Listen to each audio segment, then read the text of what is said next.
So first of all, I have a soft spot for independent media because 12 years ago I started this program, and at the time I had YouTube, which I've struggled with for censorship recently, but we'll talk about that later. But the fact that you were able to create your own media, back in the 60s, by any means necessary with these various tools and using your living room and, barely scraping by to get the money to do it. I mean, I find that really inspiring.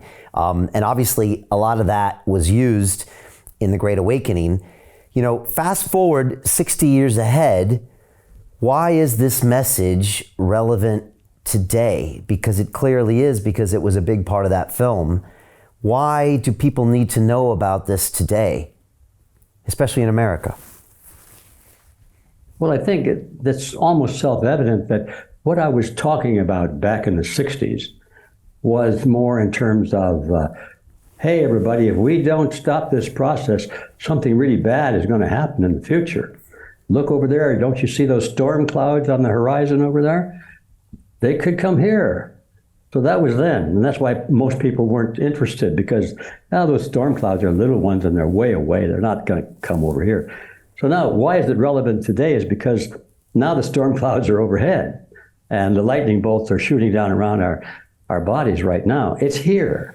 So nobody can be so complacent anymore. And I seldom hear people say, well, that could never happen here in America, because it is happening. And it's pretty clear that we're coming to the final stages. The window of opportunity to avoid the total collapse and calamity of society and civilization, literally, is closing. The time span is narrowing. We have to act now. So even the most willfully blind person to these things has to admit that it's happening, and it's going to affect their lives very negatively if they don't do something about it.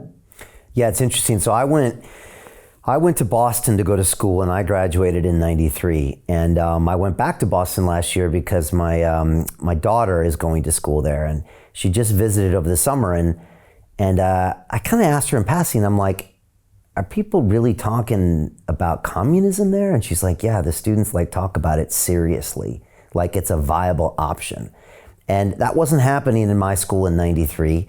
I remember seeing the Che Guevara shirts and stuff was coming out, but it was interesting for me to hear what's actually being talked about on university campuses, let alone what you're seeing the population talk about, let alone if you start taking it down the road of, the Federal Reserve and, CBDCs and UBI and all these other things that are coming. What are the things that you're seeing that shows that there are a part of the population that is really trying to go into socialism, which maybe then goes to communism? What are the things that you see that are these lightning bolts around us? And how do you make those things clear to people as dangers? That's a tough one to answer, because it's a tough one to know where to start. There's so many things. I think all of the items that are of concern to me are destructive in nature. And by that I mean they're destructive of those pillars of tranquility and prosperity and liberty that we've enjoyed. I've enjoyed it most of my life. I mean, I've always been free to travel wherever I wanted to. I've always been free to express an opinion, even if it was unpopular. I've always been free, to say what I want, no matter, as long as I don't lie and injure their reputation or cost them their jobs or something like that. I can say, I don't like you. I think you're a so-and-so. I don't like your attitude. You're always too negative. You're always looking for faults. I could say that. Today, I can't do that. Somebody will say, well, you hurt my feelings, and I could go to prison. So that kind of thing, it wakes you up when you're used to having this thing called liberty and living in a system of freedom.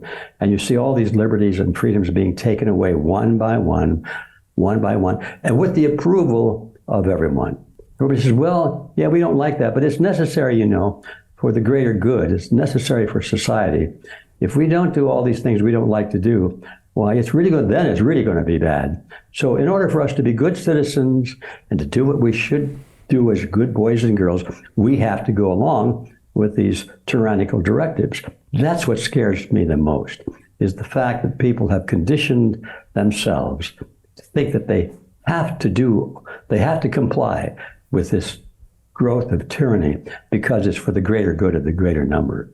And of course, that is one of the dictums of collectivism, is that any atrocity, any assault against our liberty, anything that's unreasonable or horrible can be justified as long as you can say that it was for the greater good.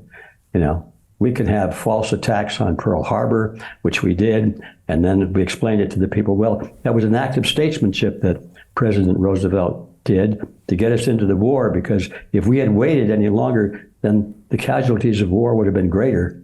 And so you see, by getting into the war quicker and by deliberately killing 3,000 or 4,000 American sailors and convincing them that we didn't know about the pending attack and all that sort of thing, that was an act of statesmanship. And on it goes. You can look at 9/11. We knew that those guys were coming, and we didn't really do anything about it because we needed to get into this war against terrorism and back in the Middle East. And also we had to solidify our oil pipelines and a few things like that. So it was for the greater good, especially for the greater good of Americans.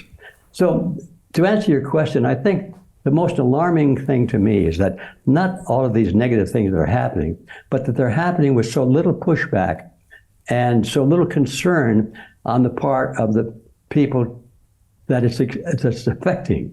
And they're taking it, they're accepting it because of this mantra of the greater good of the greater number. And now we're back to this issue of collectivism again, because that is one of the cornerstones of collectivism, is the false belief that these things are for the greater good. So Jim Rickards has just recorded a video that's not available to anyone in the public, and he's going to be talking about how this upcoming recession is going to be fast, it's going to be bloody, it's going to be nasty. But at the same time, he's going to show you how you can position yourself to profit from all of this chaos. Now, we've made this video only available to our viewers. Go to londonreal.tv/Jim. Watch that immediately. I can't say enough good things about Jim Rickards. He understands the global economic system better than any guest I've ever had on London Real. His predictions are almost uncannily true, and you can learn how to profit from his vision, from his expertise, and his understanding of economics. So go to londonreal.tv/Jim or click the link below. It's an excellent, excellent look on what's going to happen in the future and how you can position yourself to profit from that. Jim is one of the best in the business, one of my favorite guests on London Real, and he's very, very good at predicting the future and showing us all to profit from it. So click the link, and I hope you enjoy. Hey, do you want to profit from crypto? Then join my DeFi Academy. The Crypto DeFi Academy will help you create generational wealth. But don't take my word for it. Listen to my students. When I first got into crypto, I remember thinking to myself, I need to learn more. Brian Rose, learning crypto, learning DeFi, gotta do it. I am so grateful that I jumped in and did this. I had to break through some limiting beliefs that I can do this, that I can afford this, that I can be in this. It challenges the things that are deeply rooted within us. Joining DeFi Academy has been one of the best decisions I have made on my blockchain journey. This course was a life changer, a game changer, a huge eye-opener, coming from knowing practically nothing at the speed of the learning over 4 weeks was just fantastic. The information you provided in this class was invaluable. I feel far more confident in my next steps. You took complex concepts and made them easier to understand. What's different than so many other ones is it just doesn't tell you what to do. It actually makes you do it. This is for people who are serious about becoming traders. This is the way it should be done. I realized from this learning experience again that it is not about what you learn, but about who you learn it from. The energy was insane. I've never experienced such incredible energy on a live call. Brian Rose, you are a legend, my friend.